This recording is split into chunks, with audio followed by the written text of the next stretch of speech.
तो चलिए दोस्तों, आज हम एक्सप्लेन करने वाले हैं मूवी एक्सट्रैक्शन 2 को। ये मूवी एक्सट्रैक्शन 1 का ही सेकंड पार्ट है। अगर आपने फर्स्ट पार्ट नहीं भी देखा है तो भी कोई समस्या नहीं। इस मूवी की कहानी फर्स्ट पार्ट को देखे बिना भी समझी जा सकती है।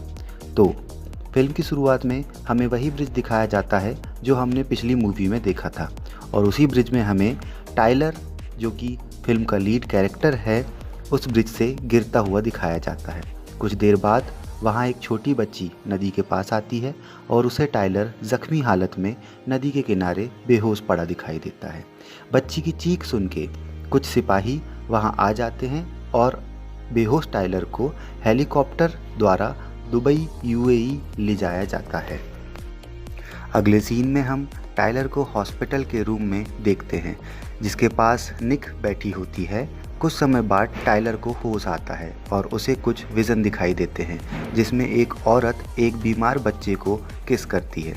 हो सकता है ये टाइलर का अतीत हो। हम देख पाते हैं कि टाइलर काफ़ी बुरी हालत में है। वो फिजियोथेरेपी ले रहा है। टाइलर निक को कहता है कि तुमने मुझे बचा तो लिया, पर पता नहीं मैं इस नई ज़िंदगी का क्या करूँगा। निक उसे कहती है कि तुम्हारे ज़िंदा होने का कोई ना कोई मकसद ज़रूर होगा। सीन चेंज होता है और हमें जॉर्जिया नाम की एक जगह दिखाई जाती है, जहां जोराब नाम का एक आदमी अपने जानवरों को चारा दे रहा होता है। तभी वहां उसी का एक साथी आता है और उसे बताता है कि तुम्हारा भाई जो जेल में है उसकी सज़ा 10 साल बढ़ा दी गई है। इस बात से हम जोराबर के चेहरे में चिंता देखते हैं। सीन कट होता है और हमें जेल दिखाई जाती है, जहां कुछ कैदी आपस में लड़ रहे होते हैं। वहीं हमें दाविज, जोराबर का भाई, दिखाई देता है।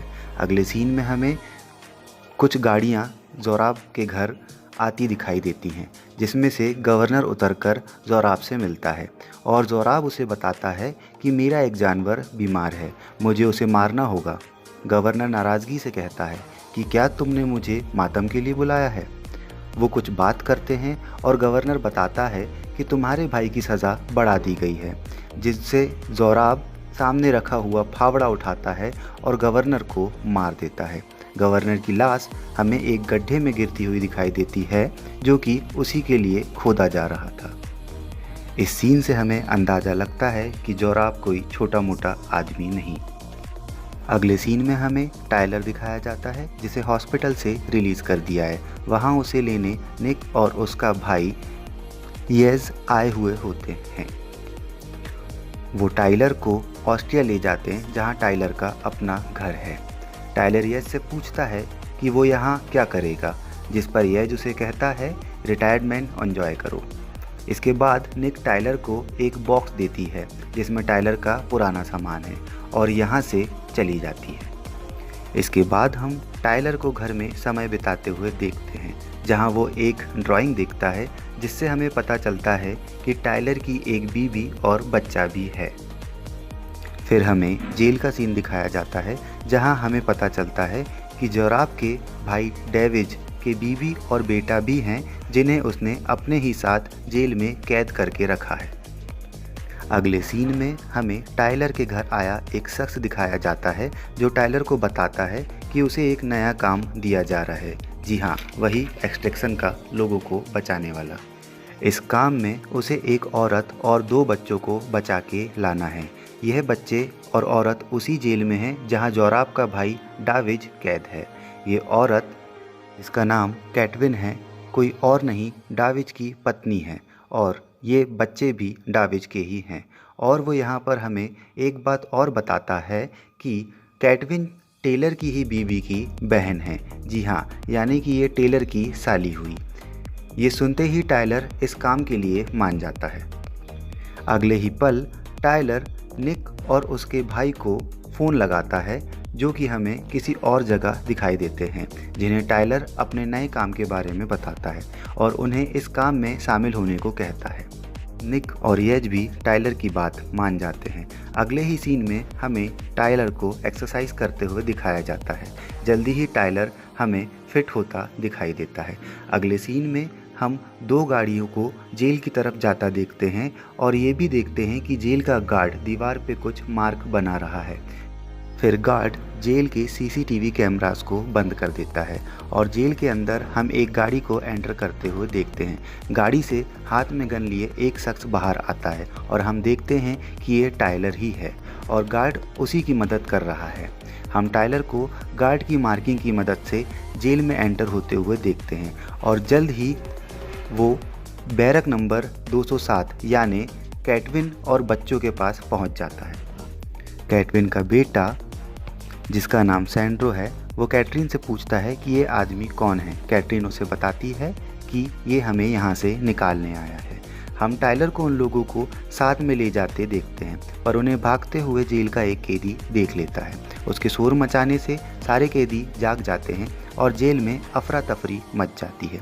टायलर किसी तरह सबसे लड़ते हुए एक सुरंग जैसे गलियारे तक पहुंचता है और वायरलेस की मदद से वो निक और येज से रास्ता पूछता है।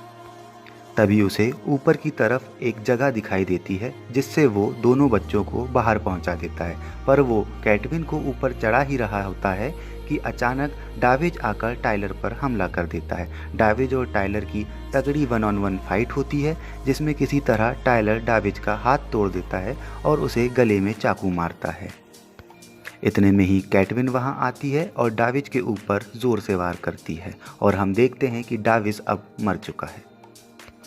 फिर हमें निक की आवाज़ आती है जो कहती है कि टायलर हमें अब निकलना होगा। इससे पहले कि टायलर और कैटविन निकल पाते जेल के कैदी उन पर हमला करते हैं। टायलर और कैटविन निक से अलग हो जाते हैं और बच्चे निक के पास रह जाते हैं। अब टायलर और कैटविन दूसरे रास्ते से बाहर जाने की कोशिश करते हैं। जेल के गार्ड्स भी अलर्ट हो जाते हैं क्योंकि जेल के अंदर कैदियों के बीच दंगा हो चुका था। उसी दंगे के बीच टायलर और कैटविन सभी कैदियों से लड़ते हुए बाहर निकलने की कोशिश करते हैं। यहाँ हम देख पाते हैं कि टायलर को लड़ने में काफ़ी दिक्कत हो रही है पर वह फिर भी लड़ते हुए आगे बढ़ता रहता है। एक कैदी टायलर को सर पर ईंट मारता है। टायलर लगभग बेहोश ही हो जाता है पर वो दोबारा खुद को संभालता है और वापस पूरी ताकत से लड़ता है। निक भी जेल के गेट को तोड़कर अंदर आ जाती है और टायलर और कैटविन को बाहर निकालती है। सभी गाड़ी में बैठ वहां से निकलते हैं। उसी बीच सैंड्रो को पता चलता है कि उसके पिता डाविज की मृत्यु हो चुकी है जिससे वह दुखी होता है। जोराब के आदमी टायलर और निक की गाड़ियों का पीछा करते हैं। यहाँ हमें एक एक्शन से भरपूर चेस सीन दिखाई देता है। कुछ दूर जाके एक रॉकेट टायलर की गाड़ी को लगता है जिससे देखकर येज अपनी गाड़ी रोक लेता है। कैटविन की बेटी नीना घायल हो जाती है तो सभी उसे लेकर पीछे की बिल्डिंग की तरफ भागते हैं। ये एक ट्रेन स्टेशन होता है। टायलर और बाकी सभी ट्रेन में बैठकर वहाँ से निकलते हैं। यहाँ कई हेलीकॉप्टर उनका पीछा करते हुए दिखते हैं जो कि ट्रेन पर लगातार फायर करते हैं। टायलर एक गन की मदद से एक हेलीकॉप्टर गिरा देता है पर वो दूसरे हेलीकॉप्टर को नहीं गिरा पाता। आपके कई आदमी ट्रेन में चढ़ जाते हैं। कुछ आदमी इंजन की तरफ ट्रेन रोकने के लिए जाते हैं जहां उनकी लड़ाई निक के साथ होती है। निक सभी को ख़त्म कर देती है और वो खुद भी काफ़ी घायल हो जाती है। दूसरी ओर कुछ आदमी टायलर की तरफ बढ़ते हैं जिनसे टायलर और येज मिलकर लड़ाई करते हैं। उन्हें ख़त्म करते ही टायलर इंजन की ओर निक को देखने के लिए भागता है जहां उसे निक घायल मिलती है। मुसीबतें अभी भी ख़त्म नहीं होती हैं क्योंकि ट्रेन के ब्रेक फेल हो चुके होते हैं। टायलर और निक पीछे की तरफ भागते हैं और सभी को किसी मजबूत चीज़ से बांध देते हैं। ट्रेन पटरियों से उतर जाती है और सभी डिब्बे पलट जाते हैं। यहाँ सीन कट होता है और हम एक गाड़ी में जोराब को देखते हैं जिसे पता चल चुका था कि उसका भाई डाविज अब इस दुनिया में नहीं रहा। अगले सीन में हम टायलर को बाकी सभी के साथ देखते हैं जो एक रिवर के पास होते हैं। यहाँ सैंड्रो अपने पिता को मारने के लिए कैटविन और टायलर से काफ़ी बुरा भला कहता है। कैटविन उसे समझाने की कोशिश करती है मगर अपने पिता की मौत से सैंड्रो काफ़ी दुखी था।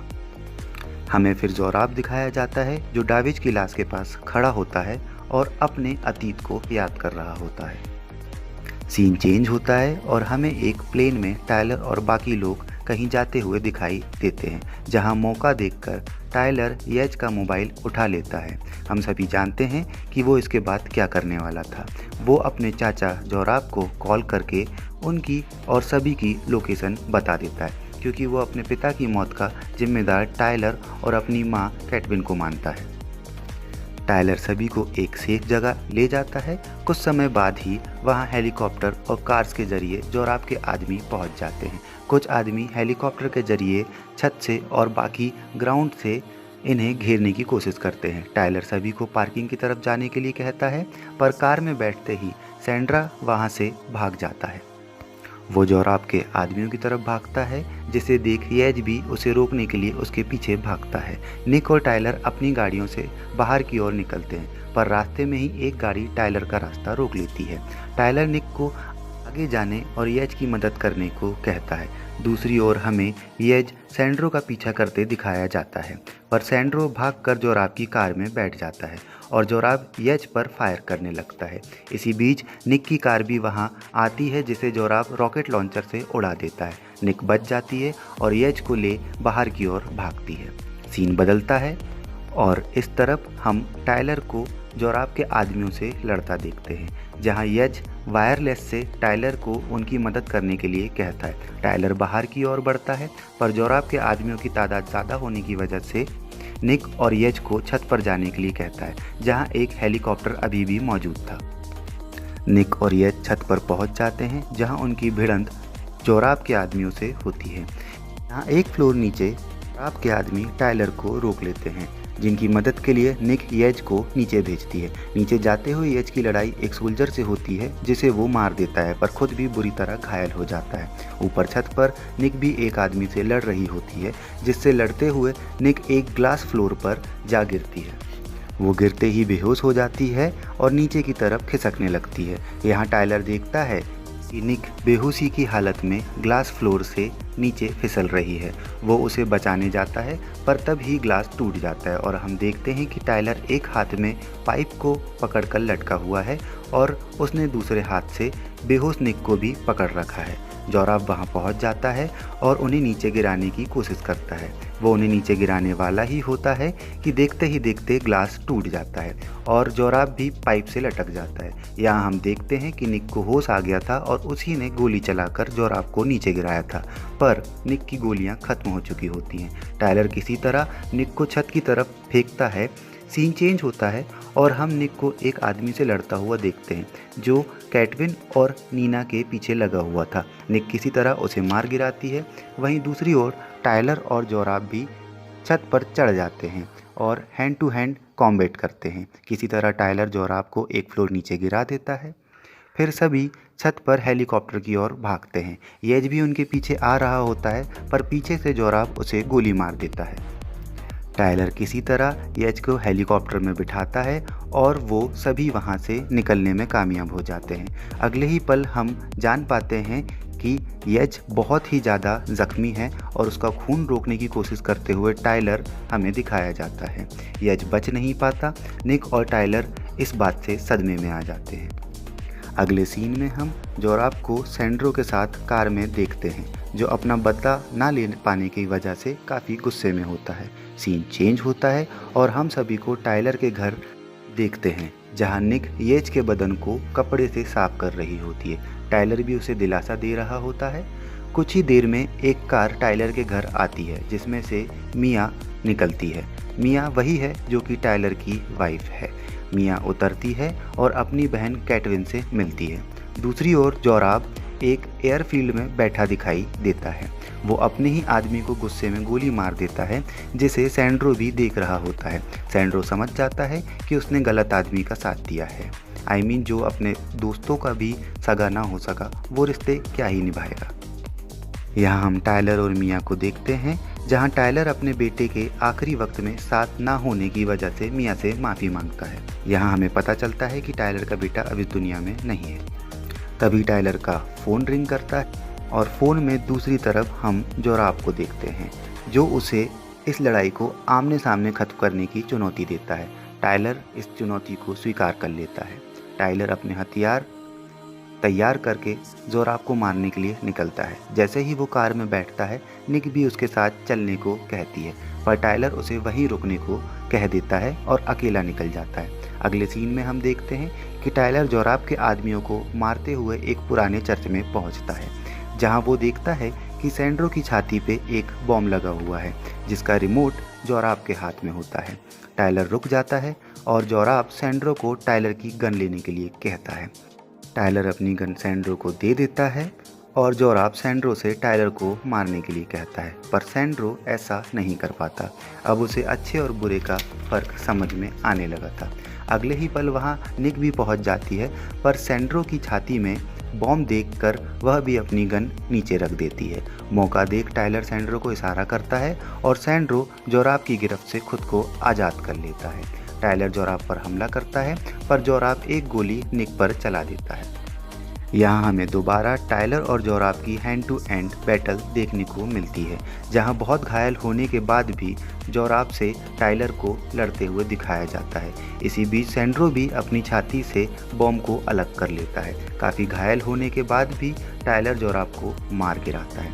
अगले ही सीन में हम टायलर, निक और सैंड्रो को घायल हालत में चर्च में बैठा देखते हैं, जहाँ अब पुलिस भी पहुँच चुकी थी।